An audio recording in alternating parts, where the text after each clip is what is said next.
7 de la mañana con 22 minutos. Hoy también nos acompaña vía Zoom el economista Alberto Acosta Burneo. Analizaremos la reforma tributaria enviada a la Asamblea por el presidente Daniel Noboa. Bienvenido, economista. Gracias por acompañarnos en este espacio de entrevistas a fondo. Muy buenos días, un gusto estar con ustedes. Gracias. Bueno, ¿cómo impacta esta reforma tributaria enviada por el presidente Noboa a la Asamblea Nacional en la vida de los ecuatorianos? Bueno, hay que estar muy claros que la reforma tributaria lo que va a lograr es una recaudación temporal el próximo año. La medida estrella de esta reforma tributaria es la remisión de intereses y de multas. Y esto lo que permite es compensar una tendencia que estábamos viendo en la recaudación hacia caer. Las recaudaciones estaban cayendo y se espera que caigan el próximo año porque ya se terminará de cobrar las contribuciones temporales y porque se está reduciendo la tasa de ISD. Entonces, esta reforma tributaria lo que permite es compensar esa caída, que de manera global las recaudaciones se mantengan. Sin embargo, queda pendiente todavía el desafío de cómo solucionar ese enorme déficit que se ha ido acumulando, esos 5.000 millones que se espera que sea el déficit hacia finales de este año y que se ha ido acumulando por ese gasto corriente imparable. Precisamente algunos analistas también mencionan que es una medida parche lo de esta reforma tributaria que se ha enviado a la Asamblea Nacional. ¿Cuál es su criterio, economista? Yo no creo que es una medida parche, yo creo que es una medida adecuada, que lo que hace es compensar la caída de impuestos, pero hay que estar muy claros, la reforma tributaria no soluciona el problema fiscal. El problema fiscal hay que encontrarlo por otro lado. La solución está en el gasto. Hay que trabajar en priorizar. La solución no es más impuestos, sino priorizar el gasto y focalizar subsidios. Hay algunas posiciones, sobre todo políticas, que piden más impuestos y que creen que la solución viene por el lado de pasarle la cuenta a los ciudadanos. Y hay por ahí quienes se inventan y dicen, la banca tiene utilidades extraordinarias, súbale los impuestos a la banca. Bueno, es absolutamente falso. La banca no es la más rentable, no es la actividad que más gana, pero sí es la actividad que más impuestos paga. Entonces hay que estar muy claros que estos argumentos son equivocados. La solución en este momento no es subir impuestos, no es inventarse que hay sectores con utilidades extraordinarias cuando eso es falso, no existe. Y lo que hay que hacer en este momento es trabajar por el lado del gasto, priorizar gasto, gastar en lo importante, salud, educación, seguridad, y reducir o eliminar todo lo demás, todo lo que no le agrega valor al ciudadano. Y focalizar también el subsidio a los combustibles, que es un subsidio a los más ricos. El 50% de ese subsidio, estamos hablando de 1.500 millones de dólares, los regalamos día tras día a los más ricos del país. Eso es algo que tiene que cambiar porque los subsidios tienen que ir focalizados a quien realmente los necesita.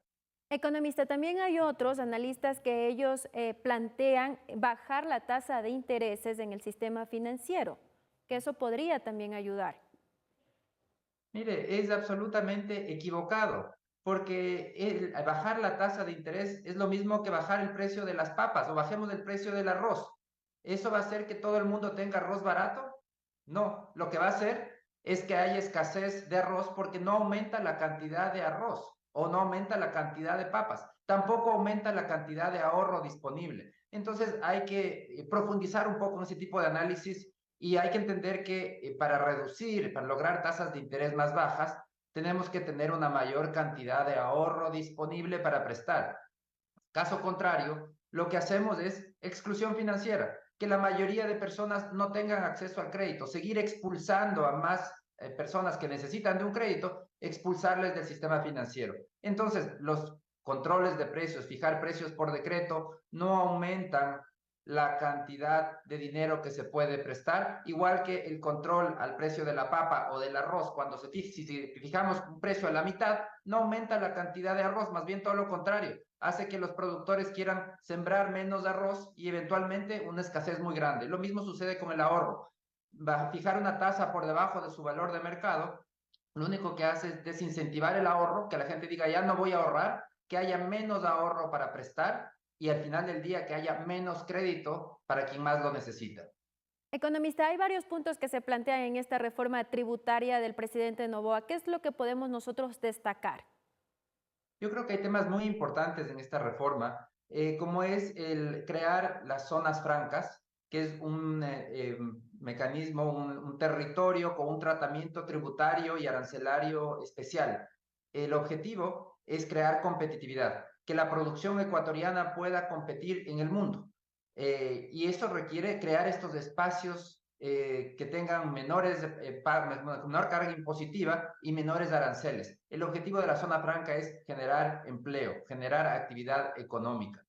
Eso es muy importante. Y el otro tema importante es el tratamiento que se está dando a las asociaciones público-privadas, que es abrir la puerta para que esas obras de infraestructura se realicen con recursos privados, porque el Estado no tiene recursos para invertir, pero eso no significa que tengamos que esperar una década, 2 décadas o 3 décadas a que el Estado vuelva a tener plata para que vuelva a ser una carretera, un hospital, un puerto, un aeropuerto. Todas esas obras tienen que continuar, tienen que hacerse hoy. Y la única manera de hacerlo es abriendo la puerta a los capitales privados. Las asociaciones público-privadas es ese mecanismo. Es un mecanismo para hacer obras de infraestructura que son de propiedad del Estado, que quedan en propiedad del Estado, pero que se hacen con capitales privados. Es un mecanismo de financiar esas obras. Economista, ¿y qué lo diferencia este planteamiento del presidente Noboa con lo que planteó también el expresidente Guillermo Lasso acerca de las zonas francas y que no le dio paso a la Corte Constitucional? ¿Qué es lo que se diferencia que acá sí se pueda dar paso a esta creación de Bueno, zonas francas?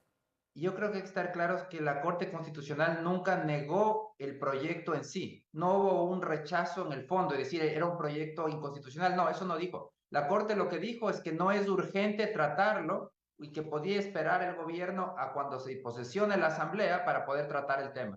Entonces, no hubo nunca una negación del fondo del proyecto. ¿Qué lo Hay diferencia? diferencias, por supuesto que hay diferencias.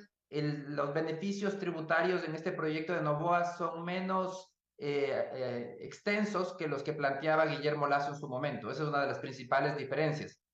Pero en el fondo, el concepto de zona franca existe en el mundo. Lo que se está tratando es de que implementarlo en el Ecuador. Existe en el mundo y existe en la región. Países vecinos, en Colombia le ha ido muy bien con las zonas francas y tenemos que aprender de las cosas que funcionan. Entonces, es una gran oportunidad para poder tratarla este momento y que se la haya incluido en este primer proyecto que se envía a la Asamblea. Es decir, que está en manos de la Asamblea dar paso o no a la creación de estas zonas francas. Exactamente, es una decisión de la Asamblea y que ojalá lo haga de una manera meditada, pensando en los ciudadanos, en la cantidad de empleos que se van a poder crear, porque hay una crisis de falta de empleo en el país y lo que se necesita es incentivar la inversión. Solamente vía más inversión va a haber más empleo. Eso hay que estar muy claros. En el proyecto también se incorporan algunos incentivos tributarios a la contratación. No hacen daño, pero no van a cambiar definitivamente los resultados. Lo que sí puede cambiar el resultado de la generación de empleo es todo lo que impulse la inversión. Si queremos más empleo, hay que trabajar en mejorar el entorno para la inversión y, por supuesto, no podemos olvidar, tenemos que actuar, modernizar la legislación laboral. Tenemos una legislación laboral hecha hace más de 80 años, cuando ni siquiera existía el Internet. Pensemos cuántas profesiones existen ahora que no existían en ese entonces. Eso nos muestra la urgencia de modernización que tenemos, adoptar las mejores prácticas, lo que ha funcionado en el mundo. No tenemos que inventar el agua tibia, no tenemos que arriesgar, simplemente copiar lo que ha funcionado en el mundo. A su criterio, por ejemplo, la devolución del IVA para el sector de la construcción, ¿qué efecto provocaría? La devolución del IVA va a tener un impacto mínimo, es un monto pequeño, estamos hablando que el costo fiscal va a ser de 40 millones de dólares.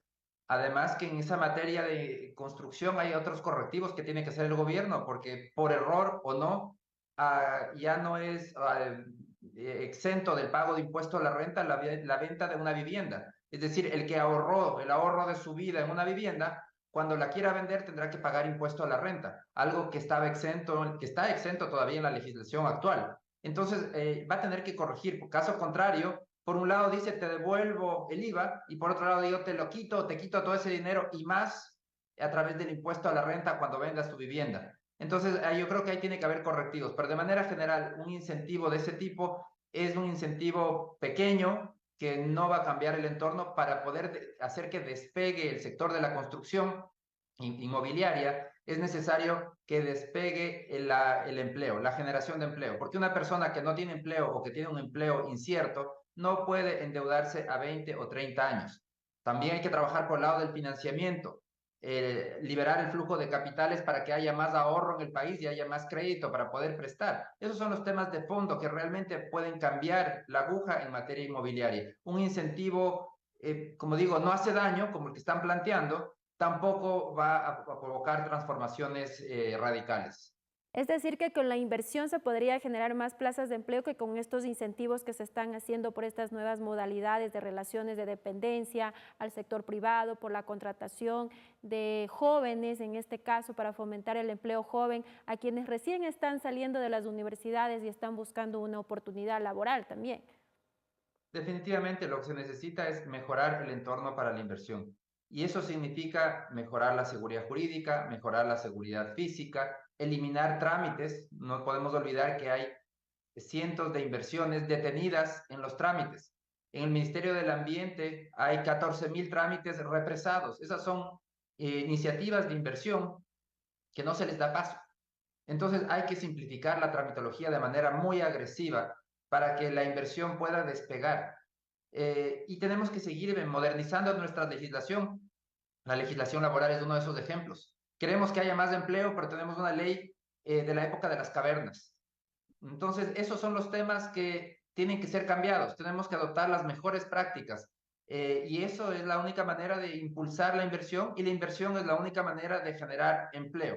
Incentivos tributarios no hacen daño, pero no es lo único que mueve la aguja de la inversión. La inversión es sensible a todos estos otros temas que también tienen que ser trabajados. Por ejemplo, el presidente Noboa tiene que hacerlo urgente esto del represamiento de licencias ambientales.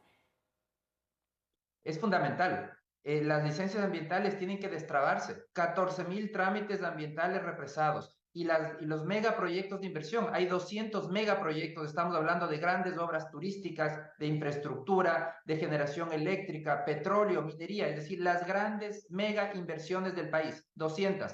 Represadas por la dificultad de hacer una consulta ambiental. Afortunadamente la Corte ya falló en ese caso porque estaba suspendido por demanda de Leonidas Issa, suspendió la consulta ambiental. La Corte ahora reinstauró la consulta ambiental de manera temporal hasta que se haga una ley al respecto, pero de cualquier manera es un proceso tan complicado que no se ha hecho. Es necesario darle la prioridad correspondiente, hacer todas esas consultas ambientales y trabajar desde la Asamblea en una nueva legislación que marque el territorio para esta consulta ambiental, a que se haga de acuerdo a lo que dice la Constitución, pero que permita destrabar la inversión, porque esa va a ser la única manera de generar más empleo. Economista, bueno, también ya hay algunos sectores que se han pronunciado. Por ejemplo, el sector camaronero ha rechazado esta reforma tributaria en cuanto al que al menos 500 empresas que pagan más impuestos entregarán cada mes un 30% de sus ingresos. Ellos han dicho que esto sin duda le quita liquidez y también capital del trabajo, al menos también que están denunciando una ola de inseguridad que están enfrentando también como sector. Ese es un tema preocupante de esta legislación porque lo que plantea es un pago anticipado del impuesto a la renta, hasta un 3% de los ingresos pagarlos como retención, una autorretención la llaman en este proyecto de ley. Eso lo que hace es quitarle mes a mes liquidez al sector productivo y esto afecta sobre todo a los sectores de exportación porque hay que recordar que estos sectores no tenían retención de impuesto a la renta. Entonces, esto va a implicar un retiro de liquidez y el problema es que al ser un porcentaje está basado en un promedio, pero la vida real no es un promedio. La vida real es que hay empresas que probablemente ganen, tengan puedan pagar un 1%, un 2%, un 3%, o hay algunas que pierden, pero con esta legislación van a estar obligadas a, incluso si es que pierden dinero en algún momento determinado, van a tener que estarle entregando mes a mes al fisco ese dinero, pagar un impuesto a la renta en exceso y después tendrán que hacer todo un proceso engorroso para pedir que el fisco les devuelva. Es decir, se les quita capital de trabajo, se les debilita, se destruye competitividad, aunque ese dinero no es que el fisco se va a quedar finalmente, sino que tendrá, pasado un año, se hace la liquidación del impuesto a la renta y entonces tendrán que hacer el trámite para pedir la devolución. Significa que la necesidad de trabajo, de capital de trabajo de esas empresas va a subir, significa que se destruye competitividad. Por eso yo quiero volver al tema de que la solución a la crisis fiscal no está por el lado de más impuestos. Y sobre todo no hay que caer en esos engaños de estos políticos impuesteros que ya argumentan por ahí, sí, cóbrele a la banca, que es el sector más rentable. No, no es el más rentable. Cóbreles a los exportadores que tienen mucho dinero, tienen que trabajar en competitividad, tienen también situaciones de la competitividad en el comercio exterior es fundamental. Entonces hay que ser mucho más responsable y entender que la solución no viene por el lado de más impuestos, sino por priorizar el gasto. El origen del problema está en un exceso de gasto fiscal. La solución fiscal entonces viene por el lado de priorizar ese gasto fiscal. ¿Y cómo se lo prioriza? Ese es el gran trabajo que hay que hacer. Hay que tener claras las prioridades. La prioridad tiene que ser salud, educación, seguridad. Esa es la primera clasificación que yo creo que todos nos podemos poner de acuerdo. La segunda es identificar a través de debería ser una auditoría de procesos, hacer una revisión de todos los procesos del sector público y hacer dos grupos. Aquellos procesos que no agregan valor tienen que ser eliminados, aquellas instituciones que no agregan valor tienen que ser eliminadas y aquellos procesos e instituciones que sí agregan valor y tienen que ser fortalecidos. Entonces, en ese grupo, trabajar en una digitalización, simplificación de procesos para que sea más eficiente, porque lo que queremos es un Estado eficiente al servicio de los ciudadanos. Y eso implica una transformación integral, una mejora en procesos. Eso es priorizar. Invertir y destinar cada vez más recursos a lo que sí agrega valor. ¿Y de dónde salen los recursos? Pues de dejar de hacer aquello que no agrega valor, porque hay mucho de ese gasto público que no le cambia la vida al ciudadano. Entonces, ese es el gasto que tiene que ser eliminado precisamente para poder liberar recursos a lo que sí le cambia valor a los ciudadanos. Finalmente, economista, para ya concluir con esta entrevista, ¿cuál es su expectativa que será el trámite en la Asamblea Nacional? ¿Cómo tomarán los asambleístas el debate de esta reforma tributaria? Yo creo que va a haber, realmente esta es la prueba de fuego de esa alianza que han hecho en la Asamblea, correístas como Social Cristianos y ADN, y yo creo que va a haber la acogida en la Asamblea, probablemente haya ciertas mejoras que se quieran hacer al proyecto, lo que es natural, ese es el trabajo de la Asamblea.